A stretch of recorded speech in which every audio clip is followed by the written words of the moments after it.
New Year. Today, we're going to be doing a quick review of the Holosun 508T. Wait, before we get into that video, one thing I want to say real quick is that most of that was filmed in December of last year, so long overdue. I know since then Holosun has created a 508 version 2, but at the moment at least, I don't really feel any need to replace this. That's been the optic I've been running on my carry gun for the past 4 months since making that video, and in that amount of time, I've actually gotten more proficient with that than I was with the RMR, and I actually would say that's my go-to optic for now. Last bit here is just that I know COVID-19 coronavirus has been kind of going crazy, and I just want to say I hope all you guys out there are safe and healthy, and a quick thank you to all the people working in the hospital to keep everybody else safe who are risking themselves for the greater good. But anyway, let's get into the video. That's Holosun's newest optic. We'll go over like features and specs in a bit, but real quick I want to say Happy New Year. And thanks for all the subscribers and all your comments and engagement. Been really encouraging, and I will try my best to make new videos on a regular basis as long as you guys have good ideas for me. Drop in the comments down below. Alright, so let's dive into this. The Holosun 508T, this is their second or third iteration of this slide mounted pistol optic, whatever you want to call it. The first few tries were pretty good. So like the 507 series was actually pretty well received. The footprint and like the dimensions are almost exactly the same, if not exactly the same. Main differences between that and this were that the 507 was made out of, I think it's 6061 aluminum. It had like pretty bright white and reddish painted graphics for the Holosun and like their branding and stuff. Other than that though, pretty much the same. The 508T is basically the same optic now, more subdued branding of course, where this is actually milled into the optic body, and it's the same color as optic body, and the optic body itself is now titanium. Titanium is supposed to be stronger. It is a little heavier, which we'll get into in a minute, but that's going to be the main thing. Now the claim to fame for this RDS is that we have 3 different reticle choices. If you can see this, first choice, my favorite on this optic is a circle, 30 MOA circle with a 2 MOA dot in the center. And then if you were to long press, this changes to a dot by itself. Apologies for the focus, guys. Can't really do much about that right now. And then you long press that one more time. So aside from that, another main feature here is going to be that you have a sealed battery compartment. If you unmount this, it does come with the battery enclosed in the optic, so you don't have to have a sealing plate. You don't have to worry about water getting up in there. Even if water gets between the optic and the slide somehow, doesn't even matter. It does take a standard CR2032, so same thing that you'd be putting in your RMR. I'm sure you already have many of those if you have a slide mounted optic. Other main features, we have this solar panel up here, which interestingly enough, so this solar panel only works if there's enough light overhead or ambient light to power the optic entirely. What that means, like if you're outside in bright sunlight, it'll switch over to solar power. So solar will run that LED emitter here, but there's no battery associated with this solar panel, so you can't store that energy. It really is just to save you some battery life if you are outside or in really bright light. That said, the battery life is supposed to be pretty good. They claim 100,000 hours. I'm not sure about that. I haven't had this optic long enough to tell you if that's true, but to this point, it's been going strong for about 3 months now. Last thing here is their shake awake technology. So basically, if I were to put this down and leave it by itself, not touch it for 10 minutes, the optic will turn off. And as soon as that optic moves, it will turn back on. If you're worried at all that it's not going to be fast enough if you like go to draw your pistol or if you grab it off your nightstand, I don't think there's a realistic issue there. The optic turning back on is going to be faster than you anyway. It comes in a plastic box. You do have a pick mount, which is kind of useful, different sets of screws as well. I like that they include different length screws just in case you need those. Pretty well packaged, not as cool as like the plastic box that you get with RMR, but I get it. They're saving some money on packaging. I don't mind that at all. On the whole, still looks really good. So let's get into the construction of this optic. So like I said before, this is made out of titanium, which compared to aluminum, titanium is actually going to be heavier. Common misconception, it's not actually lighter than the aluminum version, but compared to the aluminum at the same size, it is considerably stronger. The amount of extra weight you're getting, I want to say it's on like a fraction of an ounce, so it's not anything significant that you really have to worry about. As far as the footprint goes, kind of the cool thing about this and something smart that Holosun did was the footprint matches exactly to that of an RMR. So if you already have a slide mill for an RMR, or if you're buying an aftermarket slide, most of them, if they're going to be milled for an optic, it's going to be the RMR. You can just slap this on there in the same spot. As far as like the general feel of this optic, It feels pretty stout to me, like feels very strong. I'd imagine I'd have to actually try to break this in order to break it, as opposed to something like the Shield RMS. I've used that on a couple different builds. Not really a fan of that. That feels like if I smash it into anything on accident, it would probably break or at least deform. But yeah, I'm pretty happy with the feel of this overall. There is something that I appreciate. They did put a lot of material into this hood here. So for what it's worth, at least that looks to be structurally sound, we'll say. The buttons for adjustment here, yeah, these are just covered in rubber, so nice click and everything.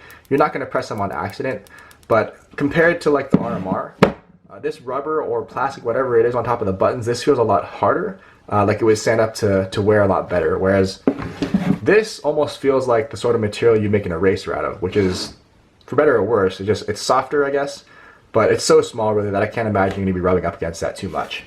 Next thing here is going to be the size. So you'll notice one of the things I mentioned in my P10 review that I really liked about this gun is the RMR fit almost exactly on this slide. The Holosun, and I'm being really particular here, but the Holosun is about 2 millimeters wider. So it hangs off the edge by about 1 millimeter on each side. Not a big deal at all, but if you're looking for something that's going to fit really flush there, this is not the optic for you. For what it's worth, I don't think it conceals any different. It is a bit taller in this dimension as well, just because that optic window, it's domed, so that middle section right there is a little bit taller. But again, doesn't conceal much different because remember on the RMR you have corners, so those corners actually poke out a bit under your shirt if you're carrying concealed. In the case of this, because it's rounded, even though it is taller, I don't think you have any extra trouble with that. On to the next category here, utility and or we'll call it shootability. So as far as like actually using this at the range or, you know, for whatever you're going to use your gun for, self-defense, what have you, I will say that this gets plenty bright. So I've shot this on the brightest day I could possibly shoot. There's no like cloud coverage, there's no shade or anything. The optic gets plenty bright for that. And I will say that having that circle in your reticle helps a lot as well, where even if you had a hard time finding the dot for some reason, the circle is much bigger and it appears brighter having like that much bigger reticle there. I am used to the small dot, so on my Trijicon RMR, that is an RMO9, so it's a 1 MOA dot, the smallest size that you can pretty much get on any slide mounted optic. And that dot is, you know, it's 1 MOA versus the dot in the center of this reticle is 2. Doesn't sound like a huge difference, but for me it kind of is. I have astigmatism, and I'm sure some of you out there do as well. And I will say, for what it's worth, this dot actually does seem a little bit clearer, but just because it's bigger, it's a little less precise. Now, one thing that kind of makes up for that a bit is if you are using this with the circle dot reticle or even just a circle reticle, under recoil, as that dot moves and exits the window, it's really easy to find it again. So for a gun like this, it's light enough that for me when I'm shooting, it shoots pretty flat, you'll see in the footage, but even that said, that dot is going to exit the window very slightly. When it comes back, it's so easy to find. So follow-up shots are really easy with this circle dot setup. Now that said, the con there is if you're shooting out, I'd say past 50 yards. I have a 8x8 steel that I'm shooting at a lot on this footage. The 8x8 steel at 50 yards, it gets to a point where this circle dot reticle does cover up most of your target. So it's less helpful for those long distance precision shots. If anything, if I had the time to do it, if I'm just at the range, I'll occasionally find myself switching just to the dot for those longer shots. But up close, I'd say, you know, 50, 40 yards and in, no problem with the circle dot reticle. I actually do prefer that quite strongly over the dot here, just because it appears a little clearer to my eyes. One other thing here is that the glass is not tinted as aggressively as the RMR. The RMR is very greenish or bluish depending on how you see it, but not tinted nearly as aggressively, so it's marginally clear, not a real big difference there. One nice thing I noticed about this though, is because this hood is so long, or whatever you want to call it, that part of the optic body is so long, the glass is very, very much recessed into that optic body. That's important to me because I carry appendix and I wear, you know, cotton t-shirts most of the time. And when you're carrying appendix all day, a lot of times what you'll have at the end of the day or even partway through your day, you'll have a bunch of like lint and shit all over the lens. And not that that's really going to affect your shooting, but it is kind of annoying to deal with. And I've noticed, if this is important at all to any of you guys, I've noticed that this collects a lot less dust than something like the RMR, where you have that glass really close to the optic body. Next section here, durability. Again, I can't really speak to this too much because I don't have enough experience. I don't use my optics that hard. But if you're interested or worried about that, check out Aaron Cowan from Sage Dynamics. He made a really cool video. He does really pretty crazy stress testing on his optics. He's got a white paper out as well where he's recording the number of rounds going through each of these optics testing. And so far, the only two that and to my knowledge, the only two that have passed are the RMR, and the Holosun is still going strong. That said, the RMR is still going to be a little more durable just because it has those sharp corners. If you look up here, the corners of that optic absorb a lot of the impact if you were to drop it. Whereas on here, there's the chance that if you drop this and it hits you square on the top or hits square on the top of that frame, that frame will then compress and break your glass. But even in Aaron's video of the 507, I want to say it was, when the glass broke, you could still use it as a functional optic. It still held zero just fine. Last thing we're going to talk about is value. So the Holosun 508T, as it currently stands online, the best price I can find is around $330, all the way up to like $350, $360. That does make it about $100 cheaper than a Type 2 RMR, which is, again, probably the only direct competitor. So far with the optics that I've tested, the 508T and the RMR Type 2, maybe the Type 1 as well, are really the only ones that I'd consider carrying with. And it's not necessarily that it's better. They're both very different, but if money were no object, I would still probably, and I may still probably, put a RMR Type 2 back on the P10C. The RMR is just a little more familiar. The dot size is a little smaller if I go with RMO9, and I just trust it that much more. But anyways, that's all I got for this video, guys. If you have any other comments, suggestions for future videos, etc., drop them down below.